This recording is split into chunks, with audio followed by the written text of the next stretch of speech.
ये कहानी एक ऐसे स्टूडेंट की है जो पास होने के लिए अपने टीचर के साथ किसी भी हद को पार कर देती है और कब उनका रिश्ता प्यार से रिवेंज में बदल जाता है और क्यों उस टीचर को अपनी नौकरी से हाथ धोना पड़ता है, यही देखने वाले हैं हम आज के इस वीडियो में। कहानी की शुरुआत में हम एक 18 साल की लड़की कायरो को देखते हैं जो टेनेसी की वीरान जंगलों के बीच एक बड़े और सुनसान से घर में अकेली रहती है।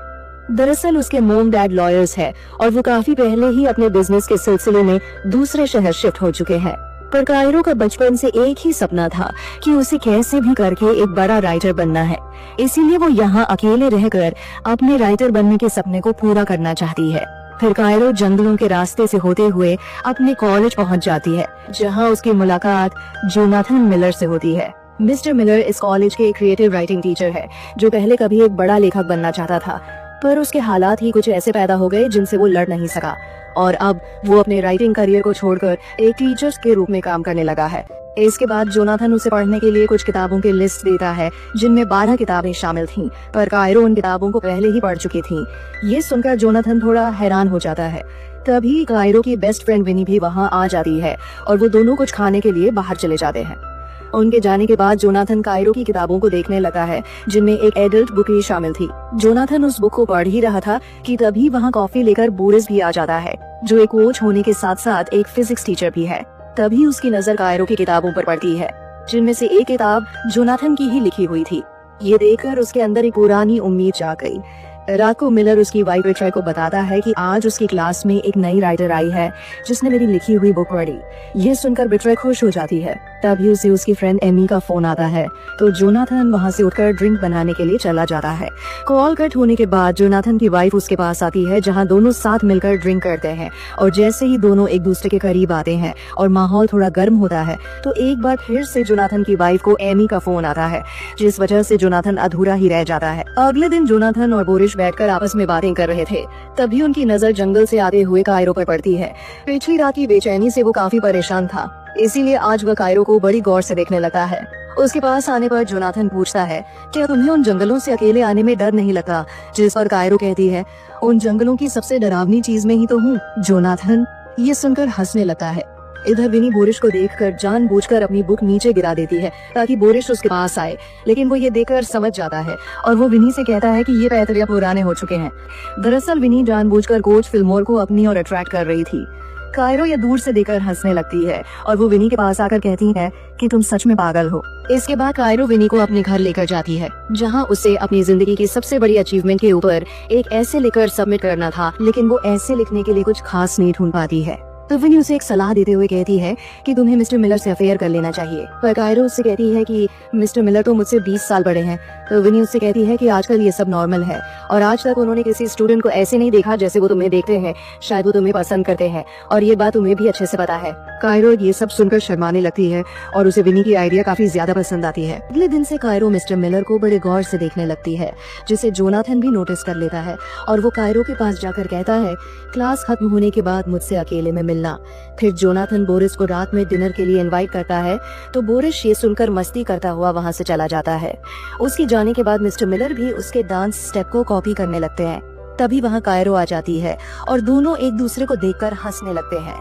दरअसल जोनाथन कायरो की लिखी एक कविता को पढ़कर इतना इम्प्रेस हो गया कि उसने कायरो से कहा कि तुम अपने फेवरेट ऑथर के स्टाइल में एक शॉर्ट स्टोरी लिखो और अगर वो अच्छा हुआ तो मैं तुम्हें मिड टर्म में ग्रेड दूंगा और फिर तुम उस कविता को येल वालों को भेज देना। तो कायरो ये सुनकर तुरंत हाँ कर देती है।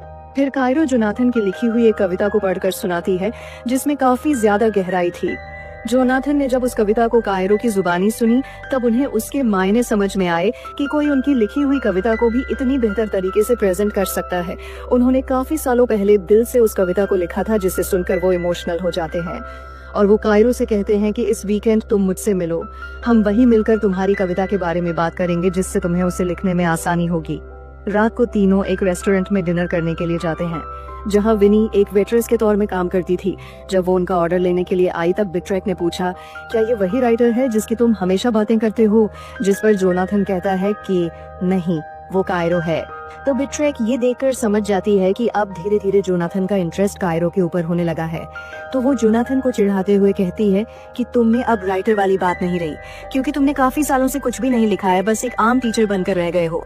वीकेंड पर कायरो उसी जगह जाती है जहां जोनाथन ने उसे बुलाया था। कुछ देर बाद जोनाथन भी वहाँ पहुँच जाता है और वो कायरो के नजदीक बैठ जाता है जहाँ एक आदमी कविता बोल रहा था और दोनों उस कविता को बड़े गौर से सुनने लगते हैं। कायरो कविता तो सुन रही थी लेकिन उसकी नजर बार बार जोनाथन को ही देख रही थी। कविता खत्म होने के बाद दोनों बाहर आते हैं जहाँ कायरो एक सिगरेट जलाती है और दोनों एक ही सिगरेट को पीने लगते हैं। अब कायरो भी धीरे धीरे जोनाथन के करीब आ रही थी और दोनों बिना बात किए बस एक दूसरे को देखे जा रहे थे। इस छोटी सी खामोशी में भी एक अनकही नजदीकी थी। अगले दिन कायरो एक हॉट ड्रेस पहनकर कॉलेज आती है जिसमें वो काफी ब्यूटीफुल लग रही थी, तो बोरिश उसकी नई लुक की तारीफ करता है। उसके जाने के बाद कायरो और मिस्टर मिलर आपस में बातें करने लगते हैं और धीरे धीरे उनकी दोस्ती गहरी होती जाती है।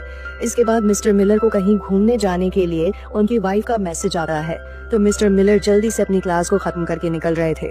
कायरो उन्हें अपनी फेवरेट ऑथर हेनरी मिलर के बारे में बताती है जिसके स्टाइल में वो अपनी स्टोरी लिखेगी, पर क्योंकि जोनाथन आज जल्दी में था इसीलिए वो कायरो को हाँ कह देता है।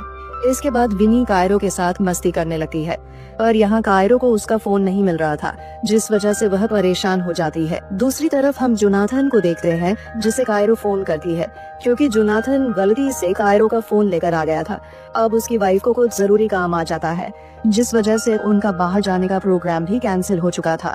इसीलिए जोनाथन कायरो का फोन रिटर्न करने के लिए उसके घर जाता है। कायरो जब घर से बाहर आती है तब जोनाथन उसे देकर देखा ही रह जाता है और कब उनका टीचर स्टूडेंट का रिश्ता प्यार में बदल जाता है ये उन्हें पता ही नहीं चलता है। फिर जोनाथन घर वापस आता है जहाँ कायरो उन्हें एक मेल भेजती है। तभी बिट्रैक उससे कहती है कि तुम्हारे यहाँ होने पर मैं अपना काम नहीं कर पा रही, तो जोनाथन वहाँ से उठकर अपने घर के बाहर एक छोटे से केबिन में चला जाता है जहाँ वह कायरो के मेल को प्रिंट करता है और उसे पढ़ने लगता है।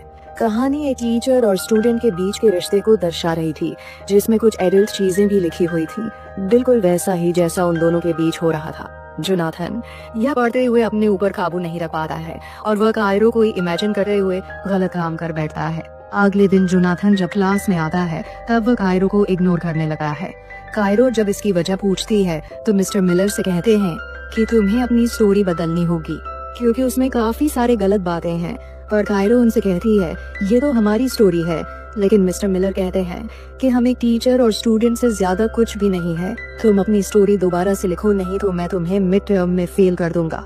कायरो को ये बात काफी ज्यादा चुभती है और वो मिस्टर मिलर से कहती है कि मेरी कहानी बिल्कुल सही है और आप इसे इसीलिए बढ़ावा नहीं देना चाहते क्योंकि आप कभी खुद ऐसा नहीं लिख पाए और आज आप एक फेलियर राइटर बनकर रह गए हो। फिर कायरो रोते हुए कहती है कि मैं अपनी स्टोरी नहीं बदलने वाली और अगर आप में हिम्मत है तो मुझे फेल करके दिखाइए। ये कहकर वो वहाँ से रोते हुए अपने घर चली जाती है। दूसरी तरफ जोनाथन भी उस बात को लेकर काफी परेशान था। तभी बिट्रैक उससे उसकी परेशानी का कारण पूछती है तो जोनाथन उसे कायरो की लिखी हुई स्टोरी सुनाता है जिसे सुनकर बिट्रैक भी रोमांटिक हो जाती है। तभी उनके घर बोरिस आ जाता है जिस वजह से उनको रुकना पड़ता है। इधर कायरो विनी से कहती है कि मिस्टर मिलर बस मेरे करीब आने का दिखावा कर रहे थे, वो वैसे बिल्कुल नहीं है जैसे वो बाहर से दिखते हैं। फिर कायरो विनी से कहती है कि तुम बोरिश का ध्यान अपनी तरफ भटकाओ ताकि मैं जो सोच रही हूँ उसे कर सकूं। तो विनी बोरिश को मैसेज कर अपनी ओर अट्रैक्ट करने लगी है, पर बोरिश पर उसका कोई असर नहीं हो रहा था। ये देखकर कायरो विनी को उसके कपड़े उतारने को कहती है और दोनों किस करते हुए एक फोटो क्लिक करके उसे भेज देते हैं जिसे देखकर बोरिस वहाँ से चला जाता है।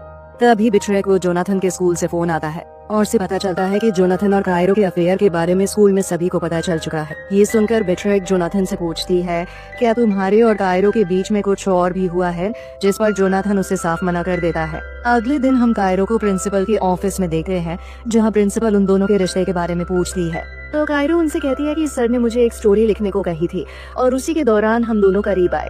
इसके बाद जब जोनाथन से सवाल पूछा जाता है तब वो जवाब देने में हिचकिचा रहा था, जिसे देखकर प्रिंसिपल सब कुछ समझ जाती है और वो उसको कॉलेज से निकाल देती है। कॉलेज के बाहर बोरिस जोनाथन से मिलता है और वो कहता है कि तुम्हें अपनी लिमिट क्रॉस नहीं करनी चाहिए थी और अब हद पार करने की वजह से तुम्हारी ये हालत हुई है। रात को जोनाथन अपनी वाइफ को बताता है कि उसे कॉलेज से निकाल दिया गया है। ये सुनकर बिट्रैक को उसके ऊपर शक होने लगा है और वो उससे कहती है कि क्या कायरो के लिए तुम्हारे दिल में फीलिंग्स है, जिस पर जोनाथन मना कर देता है। पर उसकी वाइफ ये मानने के लिए तैयार नहीं थी कि उनके बीच कुछ भी नहीं हुआ है और वो जोनाथन को काफी भला बुरा बोलने लगती है। वो कहती है कि जरूर तुम दोनों के बीच कुछ हुआ है, इसीलिए तुम मुझसे नजरें नहीं मिला रहे हो और अब मैं भी तुम्हारे साथ नहीं रहना चाहती हूँ, मुझे डिवोर्स चाहिए। इधर विनी गुस्से में कायरो के घर आती है और वो कायरो से कहती है कि तुमने जो मिस्टर मिलर के साथ किया वो गलत है। जिस पर कायरो कहती है कि उन्होंने मुझे अंडरएस्टिमेट किया और अब उन्हें पता चलेगा कि मैं क्या हूँ। अब उनके पास ना ही नौकरी है और ना ही उनकी पत्नी। एक ऐसा हारा हुआ आदमी जिसका सब कुछ छीन गया, क्या वो अपनी कमियों को अपनाकर कुछ लिख पाएगा? यही मेरी लाइफ की सबसे बड़ी अचीवमेंट है। और इसी के साथ ये मूवी एंड हो जाती है। मैं आमिर खान आपसे हाथ जोड़ के गुजारिश करता हूं कि हिंदी डब चैनल को सब्सक्राइब करें, शेयर करें और वीडियोस को लाइक करें।